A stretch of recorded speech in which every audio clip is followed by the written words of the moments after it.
आप देख रहे हैं मनी मॉर्निंग और अब कमोडिटी मार्केट का अपडेट जान लेते हैं और ये बताने के लिए हमारे एनालिस्ट भूपेश शर्मा हमारे साथ फोन लाइन पर जुड़ गए हैं। भूपेश, गुड मॉर्निंग, स्वागत है आपका ईटी नाउ स्वदेश पर। सबसे पहले सोने चांदी की चाल पर ही आपके एक टेक हम जानने चाहेंगे, क्योंकि सोने चांदी की चाल में लगातार हम देख रहे हैं एक्शन सेफ हेवन सुरक्षित निवेश के तौर पर मार्केट पार्टिसिपेंट्स प्रेशियस मेटल्स की तरफ बढ़ रहे हैं। घरेलू बाजार में 96,700 के पास, सोने में तो सपाट कामकाज, लेकिन भूपेश चांदी जो है 2,000 रुपए बढ़कर 1,07,000 रुपए के ऊपर पहुंची है।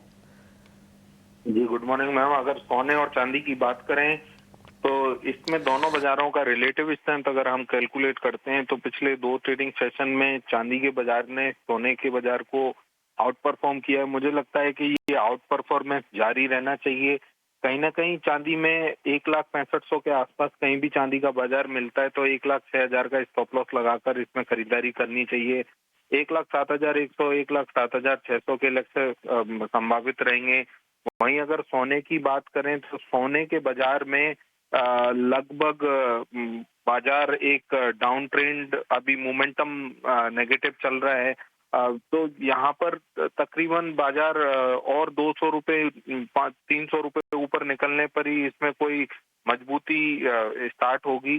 तो हाल फिलहाल सोने में खरीदारी से दूरी बनानी चाहिए। सिर्फ चांदी में मुझे बाजार में मजबूती समझ आती है।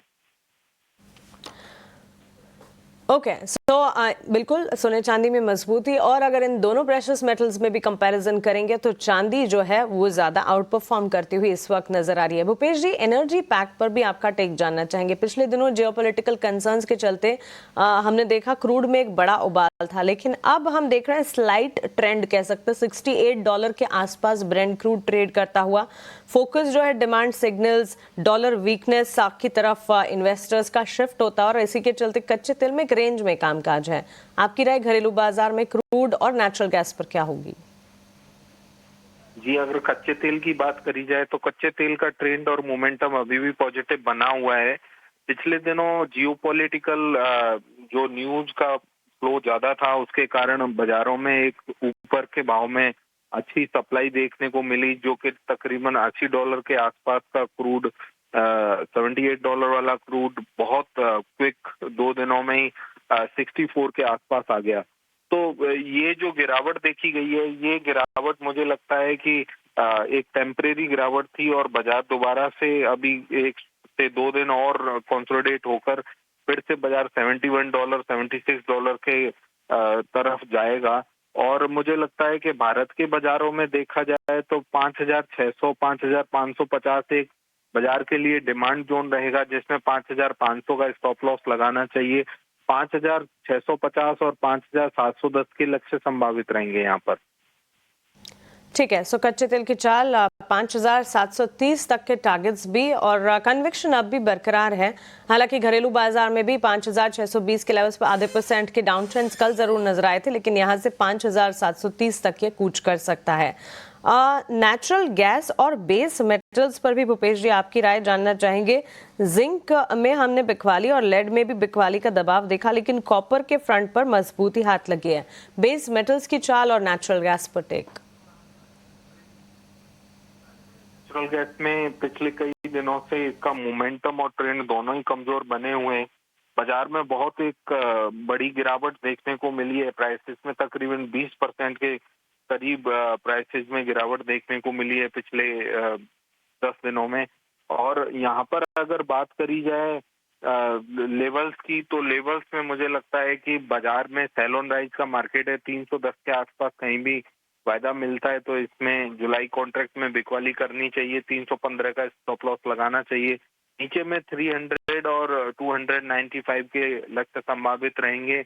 और इसमें एक मेजर फंडामेंटल की बात करें तो जो सेशनल अगर देखा जाएगा तो सेशनल तेजी भी इसमें एक बार के लिए खत्म हो चुकी है, क्योंकि यूएस में जैसे ही सर्दियां खत्म हो जाती हैं वैसे ही यहाँ पर एक गिरावट का दौर जारी रहता है, जो कि जून से लेकर और तकरीबन सितंबर तक जो कंटिन्यू रहता है। तो इसमें गिरावट का दौर जारी रहना चाहिए।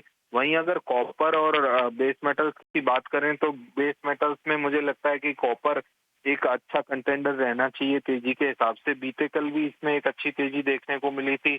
आज भी बाजार अगर 892 के आसपास मिलता है तो इसमें 888 का स्टॉप लॉस लगाकर जुलाई वायदा में खरीदारी करनी चाहिए। इसका लक्ष्य ऊपर में 896 और 898 का रहेगा। वहीं अगर अदर बेस मेटल्स की बात करें, चाहे वो जिंक है और एल्युमिनियम है, नीचे के भाव में मुझे कोई भी बाजार में बिकवाली समझ नहीं आती, क्योंकि ये सभी बेस मेटल्स इकोनॉमी के इंडिकेटर होते हैं। कहीं ना कहीं अगर इनके फंडामेंटल्स चेक किए जाएं तो यूएस, चाइना या कहीं भारत के बाजारों में देखें एक अच्छी तेजी देखने को मिली है, और ये तेजी अगर जारी रहेगी तो बेस मेटल्स में भी मंदी हो पाना मुश्किल रहेगी। ओके, सो ये बेस मेटल्स के कारोबार पर भूपेश जी का नजरिया। भूपेश जी, बहुत शुक्रिया आपका हमारे साथ जुड़ने के लिए और कमोडिटी मार्केट्स पर अपनी राय और स्ट्रैटेजी हमारे साथ शेयर करने के लिए। Thank you. Have a nice day to you. चलिए अब कल